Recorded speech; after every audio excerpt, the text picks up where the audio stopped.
morning everybody. Welcome again to my channel Unique Mathematics by P. Jain, and today in this video we are going to learn about the modulus or magnitude of a complex number and its properties. We already learned the polar form of a complex number. Now we are taking a special video on modulus of a complex number and its properties.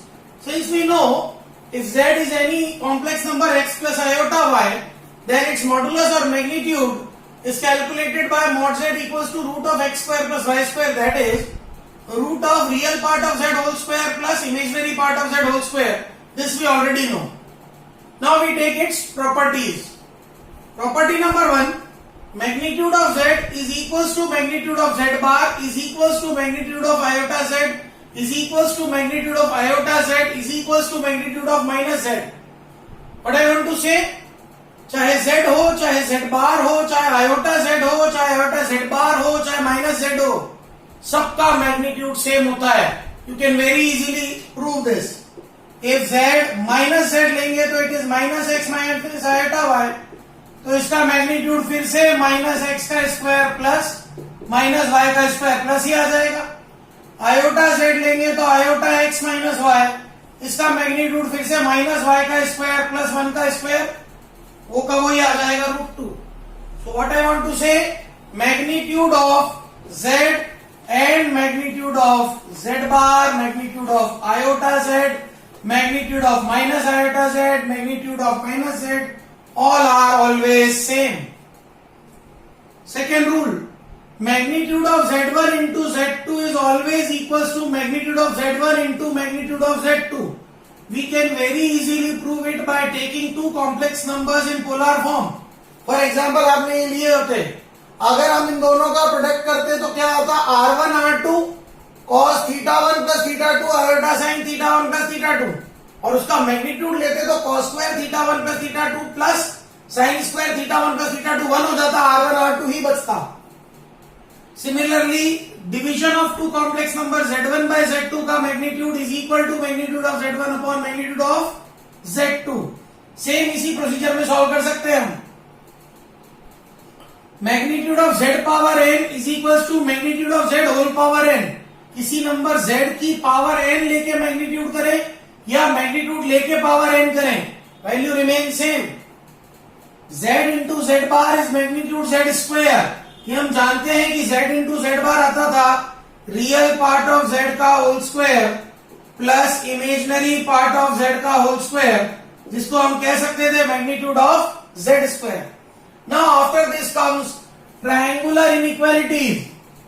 These triangular inequalities are very useful in solving inequality problems.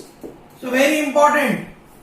First, magnitude of z1 plus z2 is less than equals to magnitude of z1 plus magnitude of z2. एक fourth property है, magnitude of z1 plus z2 is greater than equal to magnitude of z1 minus magnitude of z2. Second property, magnitude of z1 minus z2 is less than equal to magnitude of z1 plus magnitude of z2. For third property, magnitude of z1 minus z2 is greater than equal to magnitude of magnitude z1 minus magnitude of z2. कहने का मतलब z1 minus z2 के magnitude का भी modulus लें, क्योंकि पता नहीं है कि z1 बड़ा है या z2 बड़ा है. So these four are what, triangular inequalities. Now we can prove this triangular inequalities very easily by taking polar forms. Let us see. First वाले का देखिए, z1 प्लस z2 का magnitude is less than equal to magnitude of z1 plus magnitude of z2 लाना है. चलिए, z1 मैंने लिया r1 cos θ1 plus iota sin θ1, z2 मैंने लिया r2 cos θ2 plus iota sin θ2. अगर मैं दोनों का सम करूंगा तो क्या आएगा, रियल पार्ट ऐड होगा, इमेजिनरी पार्ट ऐड होगा. रियल पार्ट हो गया r1 cos θ1 plus r2 cos θ2, imaginary part हो गया iota common r1 sin θ1 plus r2 sin θ2. Now अगर हम इसका मैग्नीट्यूड कैलकुलेट करें तो क्या आएगा, रियल पार्ट का whole square plus imaginary part का whole square, that is r1 cos θ1 plus r2 cos θ2 का whole square divided plus r1 sin θ1 plus r2 sin θ2 का होल स्क्वायर. चलिए स्क्वायर को ओपन करेंगे तो r1 square cos square θ1 plus sin square θ1 आएगा. R2 square cos square theta 2 plus sin square theta 2 आएगा, plus 2 R1 R2 cos theta 1 cos theta 2 and sin theta 1 sin theta 2 आ जाएगा। Now cos square theta plus sin square theta 1 होता है, तो magnitude of Z1 plus Z2 आ जाएगा R1 square plus R2 square 2 R1 R2। ये cos A cos B plus sin A sin B का formula है। cos A cos B plus sin A sin B, it becomes क्या, cos A minus B, so it is cos theta 1 minus theta 2। अब हम जानते हैं cos of theta 1 minus theta 2 की value हमेशा 1 या उससे छोटी होती है, less than equal to 1। Means अगर ये वैल्यू मैं इधर डालता हूं तो ओवरऑल RHS की वैल्यू LHS से बड़ी या इक्वल हो जाएगी। Am I right? बिल्कुल ठीक है। तो हमने अगर cos थीटा 1 माइनस थीटा 2 को लेस देन इक्वल टू 1 डाला तो R1 square plus R2 square plus 2 R1 R2 is greater than और equal to 1। So this will give me what, R1 plus R2 का whole square. This give me what, magnitude of Z1 plus Z2 is less than equals to magnitude of Z1 plus magnitude of Z2। A very very beautiful answer, right? अब आप सोचो, इसी में अगर मैं यहां plus के बजाय माइनस कर देता तो ये साइन क्या हो जाता, रिवर्स। अगर मैं यहां पे cos थीटा 1 माइनस थीटा 2 की वैल्यू 1 डाल के यहां जो प्लस किया उसकी जगह माइनस लिख देता तो साइन रिवर्स हो जाता, मतलब यहां R1 माइनस R2 का स्क्वायर आया था, फोर्थ वाली इनइक्वालिटी प्रूव हो जाती। Are you getting? तो it is very easy to prove by using polar form of complex number. So we have prove, मैं लास्ट में यहां लिख सकता हूं बाय, अगर इसको स्टार कहें तो यहां से by star mod of Z1 plus Z2 is greater than equals to root of R1 square R plus R2 square minus 2 R1 R2, that is mod of Z1 plus Z2 greater than equals to mod Z1 minus mod Z2. So we have proved the inequality number 1 and 4. Very good questions, ध्यान से देखिए आप। Now similarly we can prove the second and third inequality. The second inequality is, triangular inequality is magnitude of Z1 minus Z2 is greater than equals to magnitude of Z1 minus Z2 का whole magnitude. Let us take again Z1 is R1 cos theta 1 plus iota sin theta 1 and Z2 is R2 cos theta 2 plus iota sin theta 2 and Z1 minus Z2 becomes what, real में से real को subtract करेंगे, imaginary में से imaginary को। So R1 cos theta 1 minus R2 cos theta 2 plus iota R1 sin theta 1 minus R2 sin theta 2. Now its magnitude will be what, real part whole square plus imaginary part whole square, that is R1 cos theta 1 minus R2 cos theta 2 whole square plus R1 sin theta 1 minus R2 sin theta 2 whole square. Now magnitude of Z1 minus Z2 is, solving this, R1 square cos square theta 1 plus sin square theta 1, R2 square cos square theta 2 plus sin square theta 2 minus 2 R1 R2 cos theta 1 theta 2 plus sin theta 1 theta 2. When we open the square and take common R1 square R2 square 2 R1 R2, so we get R1 square plus R2 square minus 2 R1 R2 cos of theta 1 minus theta 2, because this is the formula of cos A cos B plus sin A sin B, and cos A cos B plus sin A sin B is equals to cos of A minus B। ये अगर हमने apply कर दिया, now we know that cos is always less than equal to 1। अब आप सोचिए, अगर ये लेस देन इक्वल टू 1 में यहां डालूंगा तो ओवरऑल ये वाली क्वांटिटी LHS से क्या हो जाएगी, छोटी हो जाएगी, मतलब LHS इससे बड़ा या इक्वल होगा। अगर इक्वल टू 1 डालूंगा तो दोनों इक्वल होंगे, और अगर छोटी वैल्यूज डाली तो ये क्वांटिटी छोटी हो गई, means the sign reverses, greater than equal to R1 square plus R2 square minus 2 R1 R2, that is R1 minus R2 whole square. अब R1 R2 में से बड़ा कौन है, that we don't know, so we write magnitude of magnitude R1 minus magnitude of R1 minus R2, क्योंकि बड़ा कौन है मुझे पता नहीं है। R1 है magnitude of Z1, R2 है magnitude of Z2, so this is our second inequality। समझ में आ गई बात? अगर आप यहाँ cos की वैल्यू, अभी ये दोनों इक्वल है, अगर मैं इसको 1 डालता हूं तो, और अगर cos में लेस देन 1 डालूंगा तो तो ये क्वांटिटी क्या हो जाएगी, और छोटी हो जाएगी, therefore we put greater than equal to 1। Similarly अब अगर मैं कॉस्ट की value less than equal to 1 डालूंगा और या माइनस की जगह प्लस कर दूंगा तो आरएचएस क्या हो जाएगी, बिग क्वांटिटी हो जाएगी। In this case RHS become big, so sign reverses, less than equals to r1 plus r2 whole square, less than equal to r1 plus r2, so mod of z1 minus z2 is less than equal to mod z1 plus mod z2। So we proved all the 4 triangular inequalities. Now comes the properties of argument of z. z के argument या amplitude की properties. तो याद रखिएगा argument और amplitude always follow the properties of logarithms. That is amplitude of z1 into z2 is amplitude of z1 plus amplitude of z2. Amplitude of z1 upon z2 is amplitude of z1 minus amplitude of z2. Amplitude of z power n is n times amplitude of z. These 3 basic properties amplitude follows. After this some very good results. Amplitude of a positive real number is always 0. Positive real number का amplitude हमेशा क्या आएगा, 0 आएगा। Negative real number का amplitude हमेशा क्या आएगा, पाई आएगा। पॉजिटिव इमेजिनरी नंबर का एम्पलीट्यूड हमेशा क्या आएगा, पाई बाय 2, और नेगेटिव इमेजिनरी नंबर का एम्पलीट्यूड हमेशा क्या आएगा, माइनस पाई बाय 2। इसको बहुत इजीली सोच सकते हैं। Amplitude of positive real number मतलब x प्लस आयोटा y में y तो 0 है और x पॉजिटिव है, तो जब थीटा निकालेंगे तो tan theta will be 0 upon positive x।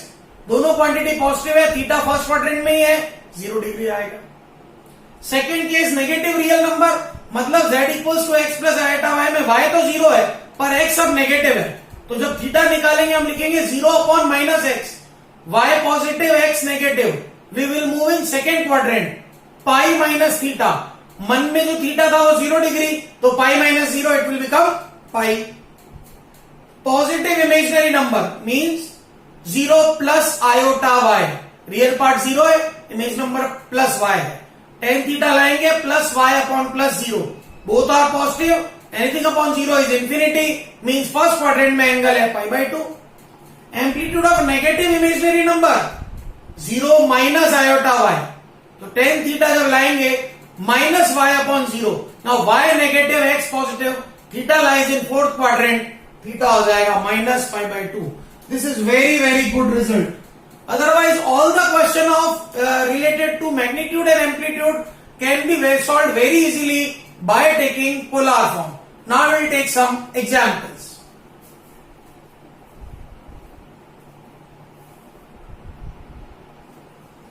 Now let us take some examples. If iota z cube plus z square minus z plus iota is 0, we have to prove that magnitude of z is 1. मतलब मुझे z के magnitude को 1 लाना है, इसके लिए किसी तरह मुझे z लाना पड़ेगा। अगर z आ जाएगा तो I can calculate its magnitude. So what to do, थोड़ा सा rearrangement, iota z cube plus z square minus z plus iota is 0, z square को आयोटा से मल्टीप्लाई और डिवाइड किया, नाउ इन फर्स्ट दोनों टर्म्स में आयोटा z स्क्वायर कॉमन ले लिया, so we get z plus 1 upon iota, in last वाली term में minus 1 common, z minus iota. Now we know that 1 upon iota को we can write minus iota, so iota z square into z minus iota minus 1 into z minus iota, so z minus iota is common factor, z minus iota into iota z square minus 1 is 0. Now two factors, first factor z minus iota is 0, तो z is iota, z अगर iota है तो उसका magnitude root of 0 square plus 1 square, magnitude of z आ जाएगा 1, iota z square is minus 1 equal to 0, second factor iota z square minus 1 is 0, so z square is 1 upon iota, 1 upon iota is minus iota. Now if we take magnitude of z square, if we take magnitude of z square is equal to root of 0 square plus minus 1 whole square, means यहाँ property लग रही है हमारी, zn का magnitude is z mod zn, power n लगा सकते हैं, तो मैग्नीट्यूड ऑफ z स्क्वायर 1 आ गया, इसका मैग्नीट्यूड, इसका मतलब मैग्नीट्यूड ऑफ z भी 1 आ गया। Very good example. Another one, prove that magnitude of z1 plus z2 whole square plus magnitude of z1 minus z2 whole square is twice magnitude of z1 square plus z2 square. Okay, taking LHS, since we know mod z square is z into z bar और z into z bar is mod z square. So mod z square को मैं लिख सकता हूं z, इस पूरे को मन में लिया z, तो z1 plus z2 into z1 plus z2 bar plus z1 minus z2 into z1 minus z2 bar. Now bar की प्रॉपर्टी क्या होती है? bar can be separated, conjugate can be separated. तो z1 plus z2 into z1 bar plus z2 bar plus z1 minus z2 into z1 bar minus z2 bar. Simple product. z1 z1 bar, z1 z2 bar, z2 z1 bar, z2 z2 bar plus z1 z1 bar minus z1 z2 bar minus z2 z1 bar plus z2 z2 bar. Now you can see z1 z2 bar, z1 z2 bar gone, z2 z1 bar, z2 z1 bar gone, and z bar होता है mod z square, तो ये हो गया mod z1 square, ये हो गया mod z2 square, ये फिर से mod z1 square और ये है mod z2 square. So we get twice of magnitude z1 square plus magnitude z2 whole square. Very very good examples. Let us take another example. Prove that magnitude of z1 plus z2 whole square is magnitude of z1 square plus magnitude of z2 square plus twice real part of z1 z2 bar, or magnitude of z1 square plus magnitude of z2 square plus twice real part of z1 bar z2. Prove करना है. देखिए LHS magnitude of z1 plus z2 whole square को solve करने का एक ही method है. magnitude of z square is z into z bar. Since we do not have the value of z1 and z2, तो property use करनी है. It is z1 plus z2 into z1 plus z2 whole bar. Since we know that conjugate can be separated on the two complex numbers, so z1 plus z2 into z1 bar plus z2 bar. No problems to here. Now simple product z1 z1 bar, z1 z2 bar, z2 z1 bar, z2 z2 bar. Since we know that z1 into z1 bar is mod z1 square, z2 into z2 bar is mod z2 square plus z1 z2 bar plus z1 bar z2. Now we are taking two parts. First part, from this place, first part, we can write it z1 z2 bar plus z1 z2 bar whole bar. Since z bar का बार z होता है, तो इस पे फिर से z1 पे बार आ जाएगा और z2 z जाएगा. ऐसा क्यों लिखा? Since we know z plus z bar is twice real part of z. इस पूरे को मैंने z ले लिया, तो ये z plus z bar है, तो ये आ गया twice real part of z1 z2 bar. उल्टा भी कर सकता था. z1 bar z2 as it is, z1 z2 bar के ऊपर मैंने इसको z1 z2 bar का होल बार लिख दिया, तो ये क्या बन गया? z1 bar z2 का होल बार लिख दिया, तो ये मुझे z1 z2 बार मिल जाएगा वापस से. तो ये फिर से आ गया z plus z bar, तो मैं लिख पाया twice real part of, यही प्रॉपर्टी फिर अप्लाई हो गई, twice real part of z1 bar z2. जैसे जरूरत थी वैसे हमने उसको चेंज किया. Another example, mod of z1 mod of z2 is 1 है, तो प्रूव करना है z1 plus z2 का magnitude is equal to magnitude of 1 upon z1 plus 1 upon z2. चलिए हम जानते हैं mod z square z bar. इसका मतलब अगर mod z1 की वैल्यू 1 है तो z इंटू z बार 1 होगा, तो z1 बार 1 अपॉन z1 के इक्वल होगा. सिमिलरली z2 बार 1 अपॉन z2 के इक्वल होगा. ये वैल्यू पुट कर दी हमने RHS में. 1 अपॉन z1 की प्लेस पे z1 बार, 1 अपॉन z2 की प्लेस पे z2 bar. Now conjugate it separated, तो हम उसको ज्वाइन भी कर सकते हैं, तो z1 प्लस z2 का होल बार. फिर हम जानते हैं magnitude of z equals to magnitude of z bar, तो इसको magnitude of z1 plus z2 लिख सकते हैं. इसी को एक्सपांडेड फॉर्म में n कॉम्प्लेक्स नंबर्स तक लिया, mod z1 mod z2 mod z3 mod zn all are equal to 1. तो प्रूव करना है 1 upon z1 plus 1 upon z2 plus 1 upon z3 up to 1 upon zn is mod of z1 plus z2 plus zn. Same property, mod z अगर 1 है तो z बार 1 होता है, नहीं z बार 1 upon z होता है. तो 1 अपॉन z1 की प्लेस पे लिख दिया मैंने LHS में z1 बार, 1 अपॉन z2 की प्लेस पे लिख दिया z2 बार, 1 अपॉन z3 की प्लेस पे z3 बार, 1 अपॉन zn की प्लेस पे zn bar. Now the separated conjugate can be mixed, तो इसको z1 plus z2 plus z3 whole bar लिख सकते हैं. And since we know mod of z is mod of z bar, तो ये आ गया mod of z1 plus z2 plus z3 up to zn का magnitude. Very very good examples.